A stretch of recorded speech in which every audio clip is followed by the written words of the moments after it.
मोहलिक बीमारियां, तबाह करने वाली बीमारियां, मूजी बीमारियां यूं ही नहीं आती, बल्कि अल्लाह अकबर ये गुनाहों की नहूसत की वजह से आती है, तबाही गुनाहों की वजह से, बर्बादी गुनाहों की वजह से, आबादियों का वीरान होना गुनाहों की वजह से, गम गुनाहों की वजह से, बेचैनी गुनाहों की वजह से, बेकरारी गुनाहों की वजह से।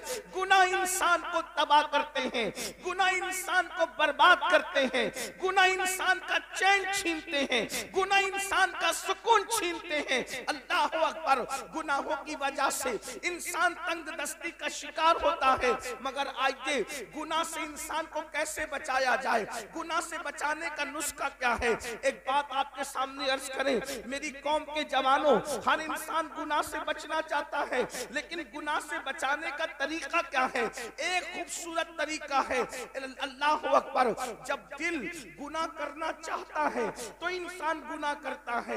अल्लाह अकबर, जब दिल में गुनाह का ख्याल आता है तब इंसान गुनाह करता है। और दिल में गुनाह का ख्याल आता कब है? अल्लाह अकबर, जब दिल में अल्लाह अल्लाह इश्क़ मुस्तफ़ा न हो, मोहब्बत रसूल न हो, तो दिल के अंदर गुनाह के ख्यालात जन्म लेते हैं। इसलिए कि मेरे आका अलैहिस्सलातु व तस्लीम के प्यारे दीवानों, जब दिल में खुद महबूब जलवागर हो तो दिल में गुनाह का ख्याल कैसे पैदा होगा? जब दिल में आमिना के लाल की जलवागरी हो तो फिर दिल में गुनाह का ख्याल कैसे पैदा होगा? उसको यूं समझ लो, जब तक मेरे आका मक्के में थे और मदीने मुनव्वरा न गए थे तो उस वक्त मदीने की जमीन मदीना नहीं कहलाती थी, बल्कि यसरब कहलाती थी। उसको लोग बनाओ का घर कहते थे, बीमारियों का घर कहते थे, मुसीबतों का घर कहते थे। लेकिन ये शान मुस्तफा जान रहमत है, ये अज़मत मुस्तफा है। हुजूर ने यसरब में कदम क्या रखा? सिर्फ ये कदमों की बरकत है कि अब वो शहरे बला, शहरे शिफा होता नजर आता है। अल्लाह अकबर, अब उसको कोई यसरब नहीं कहता, सारी दुनिया उसको मदीना कहती है।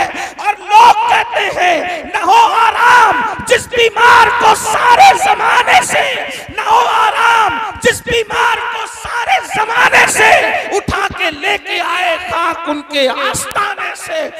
इस दर की हुजूरी ही इस्या की दवा ठहरी है, ज़हरे मुआसी का तैबा ही शिफा खाना। अल्लाह अकबर, अब बताओ, वो शहरे दवा नहीं बना, हुजूर के कदम रखने से वो शहरे दवा नहीं बना, शहरे शिफा बना। बेशक। क्यों? इसलिए कि दवा कभी फायदा भी करती है, कभी नुकसान। हाय हाय, वाह वाह वाह वाह। दवा कभी फायदा भी करती है, कभी नुकसान भी करती है। इसीलिए तो आप कहते हैं कि दवा का रिएक्शन हो गया, तो दवाओं का रिएक्शन होता है, शिफा कभी रिएक्शन नहीं करती, शिफा तो हमेशा एक्शन ही करती है। तो अल्लाह के नबी के कदमों की बरकत से वो शहर शहरे दवा नहीं बल्कि शहरे शिफा बन गया। दवा के अंदर शिफा मिलेगी या नहीं इम्कान है, लेकिन जहां शिफा हो वहां फायदा ही फायदा है। तो जिसमें हुजूर कदम रखते वो शहरे शिफा हो जाता है। तो जिस दिल में कदम रखते उसमें गुनाह का तसव्वुर कैसा, उसमें का तसव्वुर कैसा, उसमें पाप का तसव्वुर कैसा। इसीलिए उम्मत के मुस्लिहीन ने सबसे बड़ी मेहनत इस बात पे की है कि लोगों के दिलों में इश्क़ रसूल पैदा किया जाए, लोगों के दिलों में मोहब्बत रसूल पैदा किया जाए। और ये मोहब्बत रसूल नारे वाला नहीं सिर्फ, ये मोहब्बत रसूल रस्म वाला नहीं सिर्फ, बल्कि हकीकत में लोगों के दिल में मोहब्बत पैदा की जाए। अब याद रखें, मोहब्बत और इश्क पैदा करने के लिए अल्लाह अकबर हम थोपते नहीं हैं। पहली बात याद रखना, ऐ मेरी कौम के जवानों, हम हुजूर की मोहब्बत को थोपते नहीं हैं, बल्कि वल्लाह तल्लाह बिल्लाह हुजूर है ही ऐसे जो हुजूर को सुन लेता है, जो हुजूर को सुन लेता है, जो हुजूर को देख लेता है, वो हुजूर से इश्क करने पे मजबूर हो जाता है। अल्लाह की कायनात में इतनी इतनी अजीम हस्ती कभी पैदा नहीं हुई, किसी जमाने में पैदा नहीं हुई। अल्लाह अकबर। दुनिया में लोग बहुत आए, जमाने में लोग बहुत आए, मगर अल्लाह अकबर मेरे नबी जैसा दुनिया में कोई आया भी नहीं और आ भी नहीं सकता। खुदा ने उन जैसा किसी को बनाया ही नहीं। अल्लाह अकबर। क्या शान है मुस्तफा जाने रहमत की। अल्लाह अल्लाह। फिर कह रहा हूँ, ये मोहब्बत थोपी नहीं जा रही है, बल्कि वाकई हुजूर हैं ही ऐसे, उनसे प्यार किया जाए, उनसे मोहब्बत की जाए। उनकी शान क्या है। अल्लाह अकबर। दुश्मनों ने सुना और उनके सामने सही तारुफ पेश किया कर दिया गया, तो अल्लाह अकबर दुश्मन भी प्यार करने पे मजबूर हो गए। अल्लाह अल्लाह। आज मैं आपको बताऊं, लोग ये जो कहते हैं, आज पूरी दुनिया के अंदर हुजूर के खिलाफ जो मिशन चलाया जा रहा है ताकि लोगों को अल्लाह के रसूल से बदगुमान कर दिया जाए, याद रखना ये बदतरीन ज़बाने मुंह के अंदर खत्म हो जाएगी, लेकिन मुस्तफा जाने रहमत के खिलाफ कोई तहरीक न कामयाब हुई है, न कभी कामयाब हो सकती है। मुसलमानों, हमारी जिम्मेदारी है अपने नबी का सही तारुफ कराओ और लोगों को बताओ, लाओ ऐसा कायद जो जान के दुश्मनों को माफ करता हो, लाओ ऐसा कायद जो दुश्मन के लिए अल्लाह अकबर अपनी चादर बिछाता हो, लाओ ऐसा कायद जो गालियां सुन करके दुआएं देता हो, लाओ ऐसा कायद जो जानवरों से भी प्यार का तसव्वुर अता करता हो, लाओ ऐसा कायद अल्लाह अकबर जो इतना बड़ा है, इतना बड़ा है, इतना बड़ा है कि खुदा उसकी रजा चाहता हो और वो पागलों का भी ख्याल करता हो, वो चूटियों का भी ख्याल करता हो, वो मेंढकों का भी ख्याल करता हो। बड़ी माजरत के साथ हमने सबका तारुफ कराया, अपने नबी का सही तारुफ न करा सके। क्यों? इसलिए कि बुरा मत मानना, सबको अपने बाप दादाओं की पड़ी है। नबी का सच्चा तारुफ कौन करा रहा है? मुझे बताएं। जिस दिन हुजूर का सच्चा तारुफ कराने में हम कामयाब हो गए, दुनिया इस्लाम के दामन में पना लेने पे मजबूर हो जाएगी। और अगर किसी के मुकद्दर में ईमान नहीं है, कम अज कम उसके दिल से नफरत का खात्मा तो जरूर होगा। लेकिन हमने सीरतुल नबी कहाँ पेश की? हमें खुद सीरत नहीं पता है। आइए आपके सामने सीरतुल नबी की कुछ बातें पेश करूं ताकि आपको पता चले हमारे नबी की अजमत क्या है, हमारे नबी की शान क्या है। और जो लोग सीरत के जलसे करते हैं वो इतने खुशके हैं, वो लोग इतना छोटा दिल रखते हैं कि वो बड़े भाई से ज्यादा नबी को मर्तबा देने के लिए तैयार ही नहीं। वो रसूलुल्लाह को अपने जैसा इंसानी समझ बैठे हैं और वो उसके दायरे से बाहर ही नहीं निकलना चाहते। तो उनके हवाले हमने सीरत के जलसे कर दिए। सीरतुल नबी का उन्वान है, लेकिन वो सीरतुल इंसान बयान करते हैं। सीरतुल नबी बयान करने का हक सिर्फ अहले सुन्नत को है। बेशक सीरतुल नबी बयान करने का हक सिर्फ अहले सुन्नत को है, इसलिए कि सीरतुल इंसान अलग चीज है और सीरतुल नबी अलग चीज है। सीरतुल नबी में सीरतुल इंसान सिमट आती है, लेकिन सीरतुल इंसान में सीरतुल नबी को आप नहीं समेट सकते, इसलिए कि जो नबी होता है वो इंसान होता है, मगर हर इंसान नबी नहीं होता। इसलिए लोग सीरतुल इंसान लेकर बैठे हैं और सीरतुल नबी की जरूरत है। आप कहेंगे सीरतुल इंसान में और सीरतुल नबी में फर्क क्या है? आप तवज्जो फरमाएं। लोग कहते हैं क्या? ये कहते हैं आज ये कि वो तो इतने हमारी तरह इंसान थे, वो तो इतने हमारी तरह इंसान थे कि हलीमा की बकरियां भी चराते थे और वो बकरियों का दूध भी दोते थे। इस तरह कह करके इंसान के दिल में क्या अजमत बैठ सकती है? लेकिन हम कहते हैं अगर बकरी का दूध दोने का जिक्र करना ही लोगों का शौक है तो फिर हमसे भी दूध दोना सुन लो। अल्लाह अकबर। तुम कहते हो कि वो बकरी का दूध दोते थे, हम भी कहते हैं हाँ दोते थे, लेकिन फर्क क्या है? फर्क ये है कि जब वो हिजरत के सफर में सिद्दीक अकबर के साथ चले, सिद्दीक को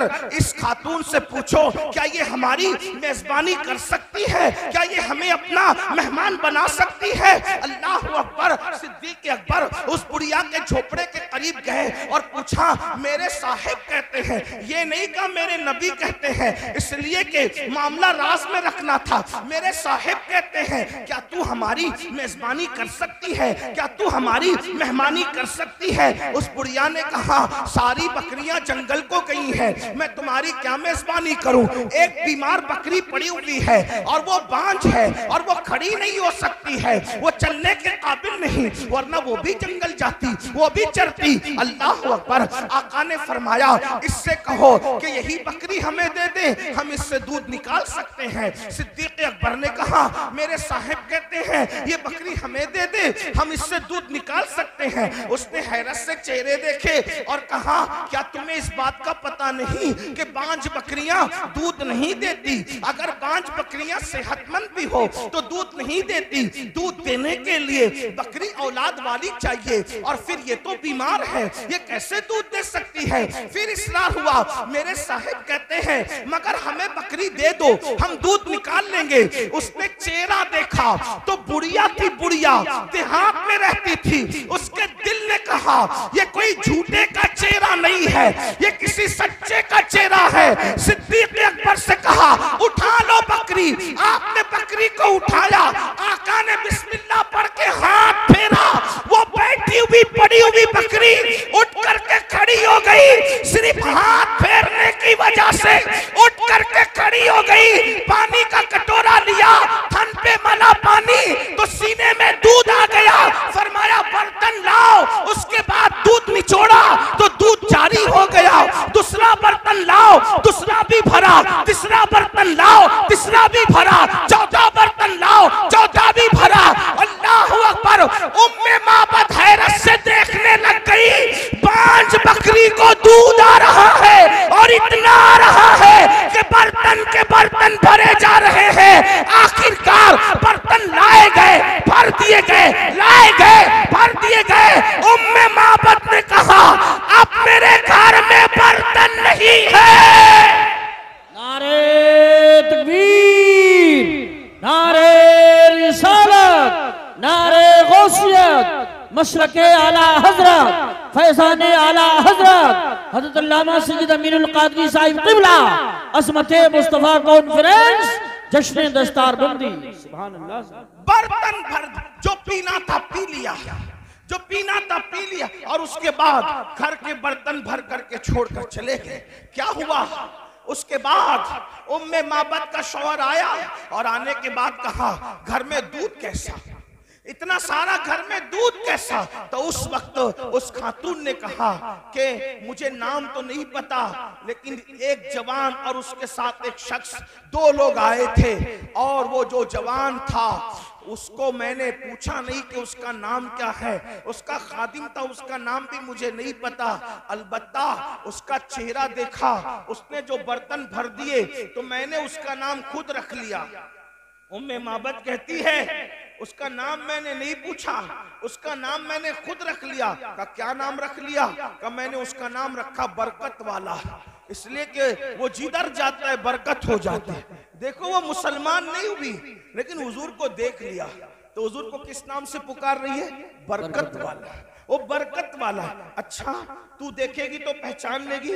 उसने सारा वाकया बताया। वो हाथ फेरता है, बकरी खड़ी हो जाती है, वो हाथ फेरता है, बांझ बकरी के थन में दूध जारी हो जाता है, वो हाथ लगाता है तो फिर बकरी के थन से दूध निकलता है, और हमारे घर के सारे बर्तन एक बांझ बकरी के थन से भर दिए जाते हैं। वो बरकत वाला। तो उसके शौहर ने कहा वो था कैसा?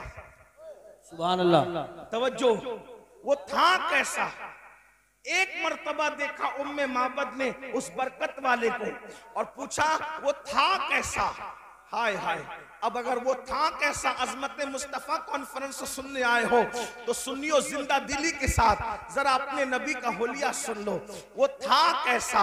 तो कहा उसको दूर से देखो तो भी खूबसूरत नजर आता था, और करीब से देखो तो भी खूबसूरत नजर आता था। अल्लाह अकबर। तवज्जो फरमाएं, मैं हर दो जुमले पे नहीं कहूंगा कि बोलो सुभान अल्लाह, इसलिए कि मैं तो आपके ईमान पे छोड़ता हूं कि अपने नबी का जिक्र सुनकर भी कोई कह सकता है या चुप रह सकता है। अरे जिसके नाम पे कंकरियां भी बोल पड़ती है, अगर उसके नाम पे सुन्नी ना बोले तो फिर कौन बोलेगा? आशिकाने रसूल ना बोलेंगे तो कौन बोलेगा? एक गैर मुस्लिम खातून से पूछा उसके शौहर ने, जिसका नाम तूने बरकत वाला रखा है वो दिखता कैसा था, वो था कैसा? तो उसने कहा दूर से देखो। क्या ज़हीन औरत थी उम्मे माबद, आज तक उसका नाम तारीख में मौजूद है। हुलिया रसूल जिसने भी बयान किया उम्मे माबद का हवाला जरूर दिया। उसने जब कहा कि दूर से देखो तो भी खूबसूरत दिखता था और करीब से देखो तो भी खूबसूरत दिखता था, उसका ये जुमला बड़ा कीमती है। वो सहाबिया हो गई बाद में। आप जानते हैं बहुत सारे लोग दूर से खूबसूरत दिखते हैं, करीब से खूबसूरत वो नहीं दिखते। आप जानते हैं, आप बहुत से लोगों को स्टेज पे देखो तो बोलो कि क्या अच्छे हैं हजरत, और स्टेशन पे देखो तो थोड़ा सा आपको कराहत आ सकती है, इसलिए कि जो दूर से खूबसूरत दिखता है वो करीब से भी दिखे जरूरी नहीं होता। चांद दूर से खूबसूरत दिखता है, जो गए आकर कहते हैं वहां तो खड्डे पाया, वहां तो काली मिट्टी पाया। अल्लाह अकबर। आज चांद लोगों की शायरी का उन्वान बना है, मगर दूर से हसीन है, करीब जाने वाले उसको हसीन नहीं कहते। अल्लाह अकबर। कुछ खास लोग होते हैं जो दूर से भी खूबसूरत दिखते हैं और करीब से भी खूबसूरत दिखते हैं। वो देहाती औरत थी, उसने कहा जिसको मैं बरकत वाला कह रही हूँ वो इतना खूबसूरत था कि दूर से भी हसीन था और करीब से भी हसीन। सुभान अल्लाह, नारे तकबीर। मेरे इमाम, अल्लाह, मेरे इमाम या रसूल, मेरे इमाम अब उस हुस्न को किस तरह बयान करते हैं? कहते हैं सरताब कदम है तने सुल्तान ज़मन फूल, सरताब कदम है तने सुल्तान ज़मन फूल, लब फूल दहन फूल ज़क़न फूल बदन फूल। वल्लाह जो मिल जाए मेरे गुल का पसीना, मांगे न कभी इत्र न फिर चाहे दुल्हन फूल। दंदानो लबो जुल्फ रुके शाह के फिदाई है, दुर्रे अदन लाले यमन मुश्के खुतन फूल। दिल अपना भी शैदाई है उस नाखुने पाका, इतना भी महे नौ पे ना है चरक कुहन फूल। और क्या बात रजा उस चमनिस्तान करम की, ज़हरा है कली जिसमें हुसैन और हसन।